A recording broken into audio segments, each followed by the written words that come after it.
हमारे संस्थान के छात्रों ने एक एआई आधारित एक ऐसा सिस्टम बनाया हुआ है जो ट्रेन में यात्री जब यात्रा करते हैं तो उनको कोई भी ऐसी अवांछित घटना हो जाती है, चोरी की घटना हो जाती है या कोई बीमार पड़ जाता है, किसी मेडिकल इमरजेंसी की आवश्यकता पड़ती है,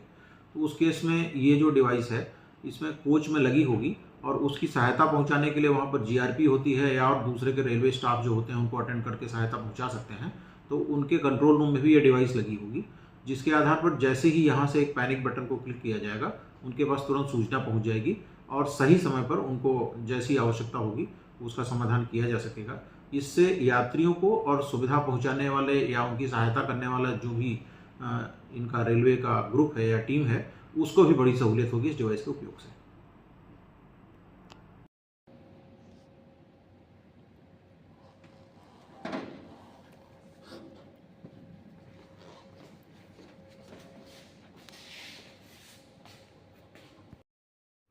hello, I am Saurabh Tripathi from institute of technology management GIDA Gorakhpur.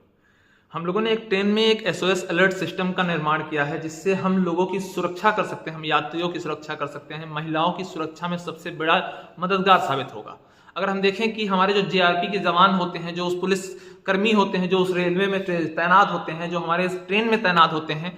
वो सही समय पर अगर किसी यात्री के साथ कोई दुर्घटना हो जाती है या उसके साथ कोई गलत काम होता है या उसके ऊपर कोई हमला करता है तो वो सही टाइम पर पहुंच नहीं पाते हैं। उसकी सबसे बड़ी गलती नजर आती है कि अगर हम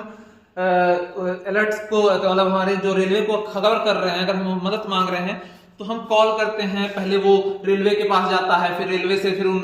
जीआरपी के जवानों को वो मैसेज किया जाता है, फिर वो जाके वो ट्रेन में ढूंढते हैं और ढूंढने के साथ साथ तब जाके वो उनकी मदद तक करने तक पहुंच पाते हैं। अगर इसी सेवाओं को देखते हुए अगर हमने एक निर्माण किया है जिस सिस्टम को अगर हर बोगी में एक सिर्फ एक नॉर्मल सिस्टम के थ्रू फिट किया जा सके तो उनके एक क्लिक पर वो जो वहां पे जीआरपी के जवान प्रस्तुत होंगे उनके पास वो तुरंत के तुरंत मैसेज डिटेल पूरा भेज दिया जाएगा, उनका सीट नंबर, उनकी बोगी नंबर, यहाँ तक कि उनकी टिकट का भी पूरा वेरिफिकेशन भेज दिया जाएगा कि ये व्यक्ति ने आपसे मदद मांगी है। और उसके अगर नेटवर्क नहीं भी रहता, अगर उस समय नेटवर्क पॉसिबल नहीं है तो उनके पास सैटेलाइट कनेक्शन के द्वारा, सैटेलाइट रेडियो फ्रीक्वेंसी के द्वारा हम अपने सारे मैसेजेस को भेज सकते हैं। बस एक बटन वहां पे दबाने से उनके पास सारी डिटेल पहुंच जाएगी और वो समय रहते वहां जल्द से जल्द पहुंचकर उस यात्री की मदद कर पाएंगे। देखा गया है अभी हमारे कुछ दिन पहले